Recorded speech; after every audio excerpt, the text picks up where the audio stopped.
FR Délinet. Bonjour à tous. Notre actualité d'aujourd'hui parlera de « Demain nous appartient », spoilé, résumé détaillé et complet de l'épisode 935 du 27 mai 2021. De retour de la boulangerie, avec des croissants pour le petit déjeuner, Martin a également pris le courrier en passant. Jules a reçu une lettre provenant d'une école informatique réputée de Lyon. Il est fou de joie. Le mois dernier, il avait passé des tests de présélection en ligne, lorsqu'il était séparé de Charlie, et les résultats sont tombés. Jules est sélectionné pour passer la dernière épreuve du concours, celle de la piscine. Les candidats seront en totale immersion pendant un mois, et ne feront que coder toute la journée. Mais le hic, c'est que l'épreuve débute lundi. Et si Jules réussit, il sera pris dans la foulée. Si Virginie est fière, elle ne peut s'empêcher de s'inquiéter pour son fils qui a le bac à passer. Mais l'adolescent est confiant.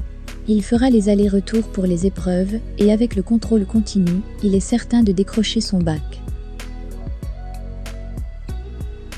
Virginie confie par la suite à Martin à ce qu'elle ne s'attendait pas à ce que Jules quitte aussi vite la maison. Même si elle est heureuse de voir son fils s'émanciper, elle ne peut s'empêcher d'avoir un petit pincement au cœur. Au lycée, Charlie propose à Jules de partir en Espagne ou à Rome durant l'été, mais elle tombe de haut lorsqu'il lui annonce qu'il peut être intégré une école à Lyon pour devenir programmateur web et qu'il lui reste une dernière épreuve à passer. Charlie le prend très mal lorsque Jules lui explique qu'il doit partir le lendemain soir pour Lyon. Et même si le fils de Virginie lui affirme son désir de rester avec elle malgré la distance, Charlie, elle, est persuadée qu'il n'a qu'une envie, celle de partir. Blessée, la jeune fille se rend à l'hôpital et se confie à Christelle. Charlie craint que Jules ne fasse sa vie à Lyon et sort avec la première fille un peu mignonne. Christelle est certaine que Charlie fait fausse route. Mais lorsque Jules essaie de la joindre, Charlie refuse de décrocher. En début de journée, Juliette téléphone à Sacha, et après s'être assurée qu'il n'avait plus d'idées noires, elle lui demande s'il a réfléchi à une nouvelle organisation. Mais Sacha ignore comment vont réagir Ben et Solène face à l'annonce d'un éventuel déménagement. Juliette insiste pour que Sacha parle à ses enfants. Elle se montre ensuite ferme. Juliette exige que désormais tout soit transparent entre eux. Sacha lui promet de plus lui mentir, et ils prévoient de déjeuner ensemble le lendemain. Sacha reçoit ensuite un message de Vinciane, son ex-maîtresse, qui lui donne « rendez-vous ».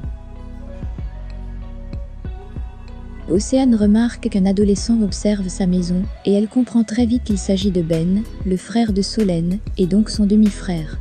Encore sous le choc de la révélation de la double vie de son père, Ben il s'est rendu à Frontignan, afin de savoir où son père passait la moitié de son temps.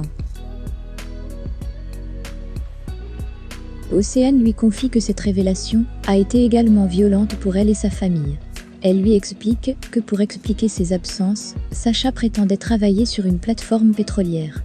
Ben lui confie que Sacha leur prétendait à travailler pendant les saisons dans des clubs de vacances. Pendant ce temps, Sacha se rend au Spoon.